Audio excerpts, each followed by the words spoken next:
በስመ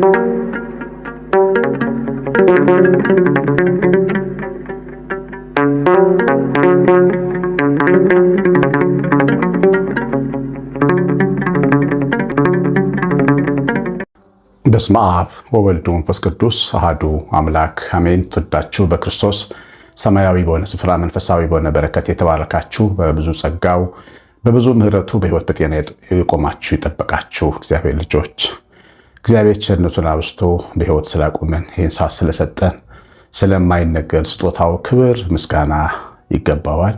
እናንተ እንደምንቆያችሁ እንግዲህ ዛሬ እርሱ ላይ እንዳያችሁት የርስት ሰነድ አለን የሚል ነው የተማርነው።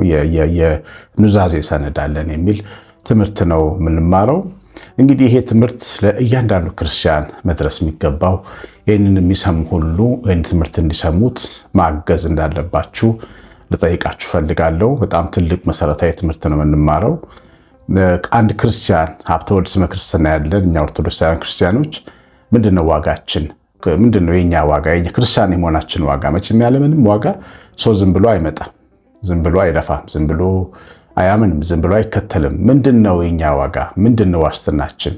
እግዚአብሔር አምላካችንን ለመከተላችን ኢየሱስ ክርስቶስን ለማመናችን ምንድነው ዋስትናችን? ምንድነው? ይህንን በደንብ መረዳት ማወቅ ስለሚያስፈልገን ነው ይህን ትምህርት መስማት የሚገባን። እንግዲህ ታውቃላችሁ፣ በዓለም ስርዓት አንድ ትልቅ አባት ወይም እናት ስታልፍ በኑዛዜ ንብረቷን ለልጆቿ ትሰጣለች።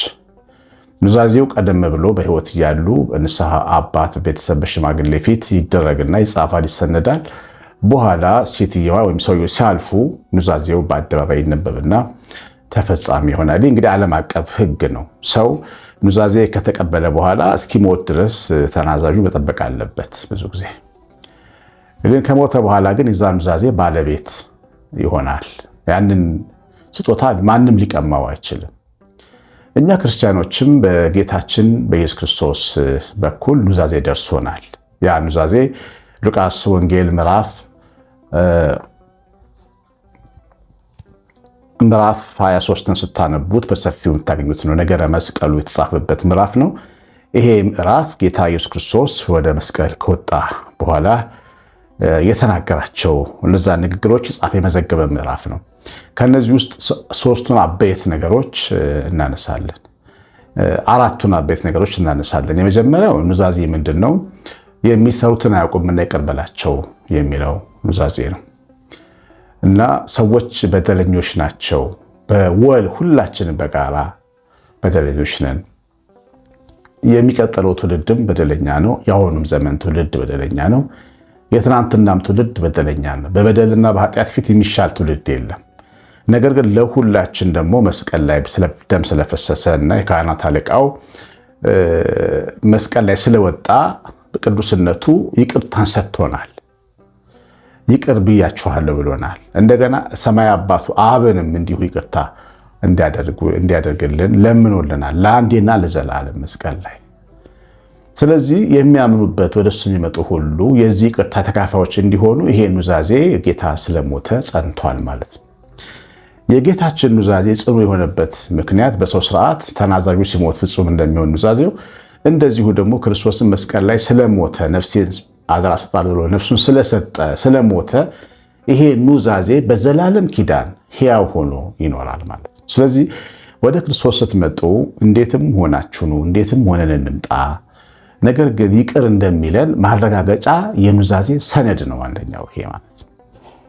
ማንም ሰው ኃጢአቴን ይቅር አይለኝም ብሎ ሊከራከር አይችልም። ይህንን የሚል ሰው መስቀሉንና የመስቀሉን ስራ አላመነም ማለት ነው። የአዳኙን የኢየሱስ ክርስቶስን ሞት በደንብ አልሰማም ወይም አልገባውም ማለት ነው። ሰው ደግሞ በጌታችን በኢየሱስ ክርስቶስ ካላመነ አይድንም። አያችሁ፣ እምነት ምንድን ነው? በክርስቶስ ላይ ማመን። አሁን የምንላችሁን ይህንን ጽኑ ኑዛዜ የኔ ነው ብሎ መቀበልና ማመን ያስፈልጋል። ስለዚህ አንደኛው ኑዛዜ ኃጢአተኞችን ይቅር የሚል ኑዛዜ ነው። በደለኞችን የሚያድን እግዚአብሔር ጸጋ ተገልጧል፣ ኃጢአተኞችን የሚያድን እግዚአብሔር ጸጋ ተገልጧል ብሎ ቅዱስ ጳውሎስ ለቲቶ እንደጻፈለት ኃጢአተኞች የሚድኑበት የምህረት ኑዛዜ ነው ይሄ ኑዛዜ። ይሄ ኑዛዜ በምንም አስተያየት ሊቀየር አይችልም። ሟቹ ከሞተ በኋላ ኑዛዜውን የተናዙለት ሰዎች መወሰዳቸው እንደማይቀር ሁሉ ማለት። ስለዚህ የማይቀር ነው። ይህንን ምህረት የመካፈል ባለሙሉ መብቶች መሆናችንን ማወቅ ነው። ይህ እንግዲህ አንደኛው ትልቁ ኑዛዜ ነው።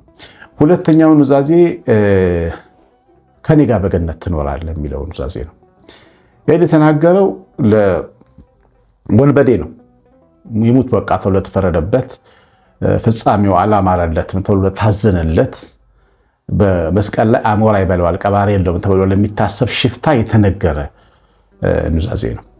እንግዲህ ሰው ወይም ዓለም በወንጀል የምትፈርድበትን ሳይቀር ይቅር ካለ ጌታ ገነት እንደሚያስገባው የሚያሳይ ነው። ለኃጢአተኞች ጽኑ ተስፋ የሚሰጥ ኑዛዜ ነው።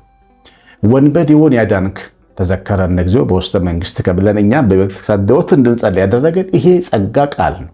ይሄ ኑዛዜ ፋይታይ ዜማንን ይቅር እንዳልከው እኛንም ይቅር በለን ብለን በቅዳሴያችን ላይ እናዜማለን።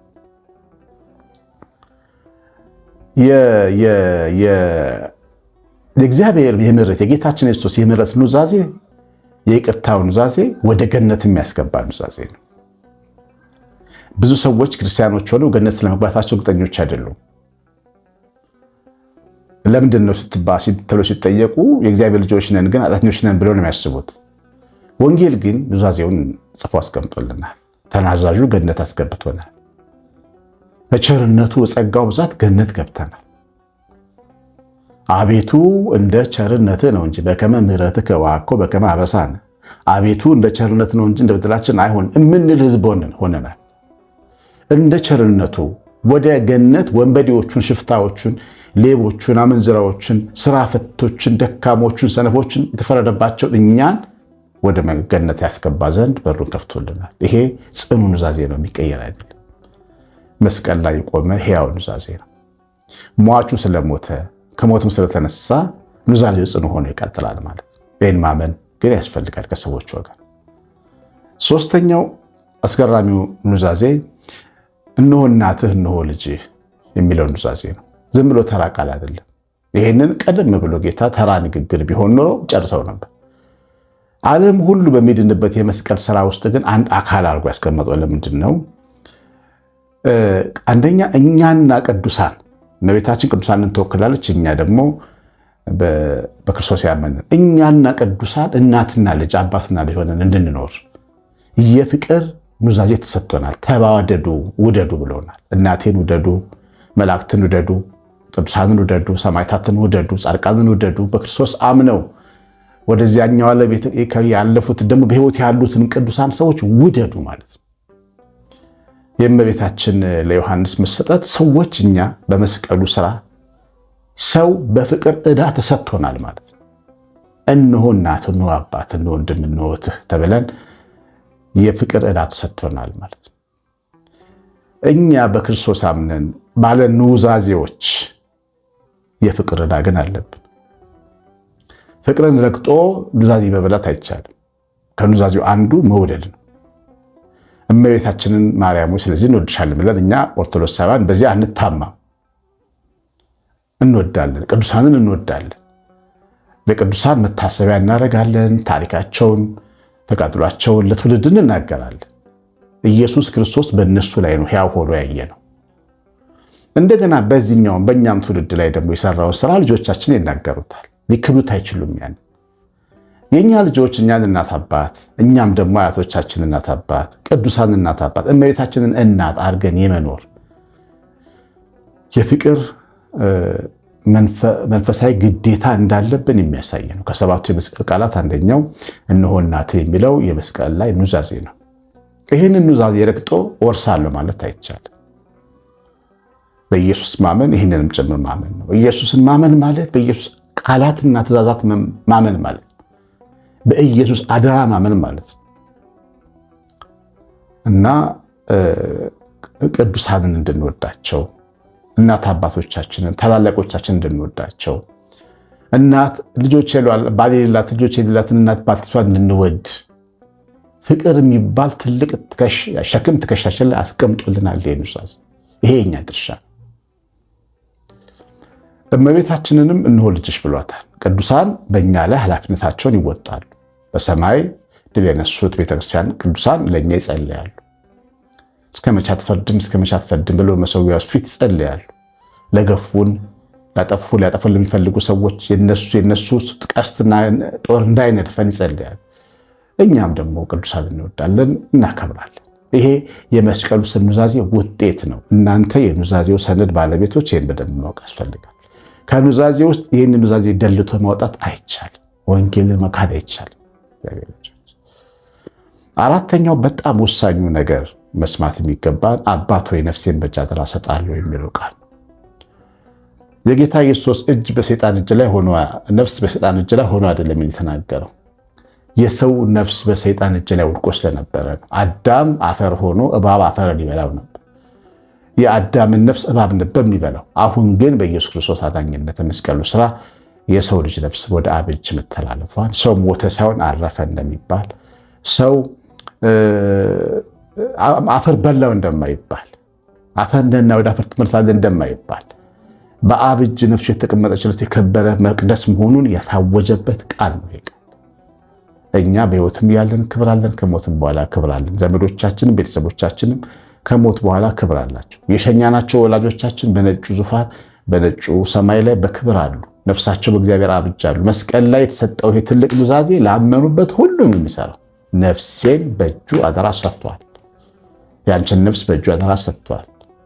ያንተን ነፍስ በእጁ አደራ ሰጥቷል። ያንተን ነፍስ የሚበላ አውሬ ከዚህ በኋላ አይኖርም። ድሮ ነፍስን የሚነጥቅ ጠላት ነበረ፣ እባብ ነበረ ነፍስን የሚበላው። አሁን ግን በክርስቶስ ማዳን ምክንያት ዓመተ ምሕረት ከሆነ በኋላ ነፍሳችን በአብ እጅ ተቀመጠች፣ ወደ ሰላም ማረፊያዋ መመለስ የምትችል መሆኑን የሚያሳይ ነው። ይህንን ኑዛዜ ተካፋዮች ነን እግዚአብሔር።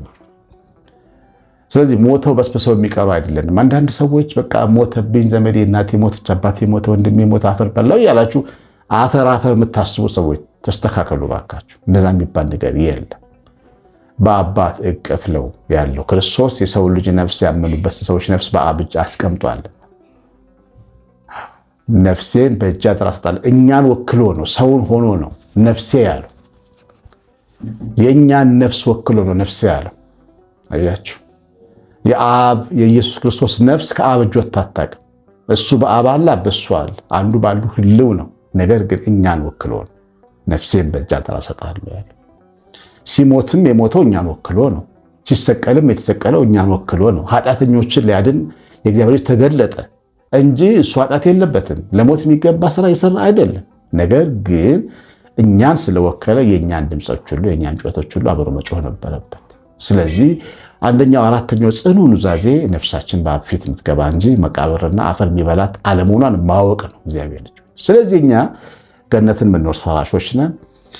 እግዚአብሔር ይቅር ያለን ኃጢአተኞችን ብንሆንም ይቅር ያለን ነን። እንደዚሁም ደግሞ እናቱና ቅዱሳን ብንወድነን፣ እንደዚሁም ደግሞ ነፍሳችን በአብ እጅ አለች ነው። ይሄ ጽኑ የኑዛዜ ሰነድ በእጃችን ላይ አለ። ስንጠመቅ የሚሰጠን ሰነድ ይሄ ሰነድ ክርስቲያኖች ስንሆን ሀብተ ወልድ ልጅ የመሆን ስልጣን ሲሰጠን የምንቀበለው የኑዛዜ ሰነድ ነው። ይሄ ሰነድ ክርስቶስ ስለሞተ ጸና ነው። መስቀል ላይ ተናዞ ሞቶ ተነስቷል። በሞቱ ምክንያት ሰነዱ ጸንቷል። ይሄ ሁሌ ለሚያምኑበት ክርስቲያኖች ሕያው ሆኖ እየሰራ ይኖራል። የሰማነውን በልቦናችን ጻፍልን። እግዚአብሔር ቸርነት፣ እመቤታችን ረድኤት፣ በረከት፣ የመላእክት ጥበቃ አብሮን ይሁን። የመስቀሉ ብርሃን ቤታችሁ ይብራ። የተሰቀለው ኢየሱስ ክርስቶስ ቤታችሁ ይኑር። ኮሜንት አድርጉ። እግዚአብሔር ልጆች ኮሜንት አድርጉ። አንዳንድ ነገሮችን እነግራችኋለሁ። ኮሜንት ማድረግ አለባችሁ። እሱ ምንድነው? ማንኛውም ኮሜንትና ደግሞ የላይክ በተኑን ስትጫኑት ዩቲዩብ ምንድነው ላይኩን ነው የሚቆጥር። ላይክን ይቆጥርና ይሄ ቪዲዮ ተወዳድለው ሰዎች በደንብ እንዲያዩት ወደፊት ያመጣዋል።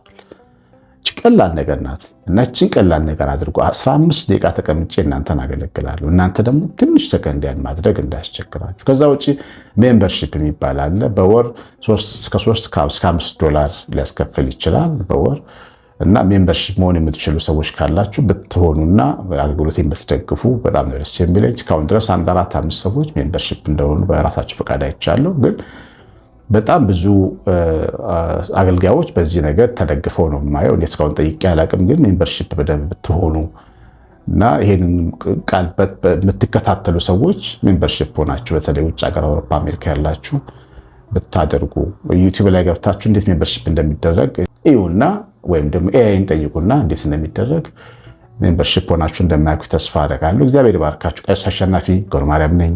ሰላም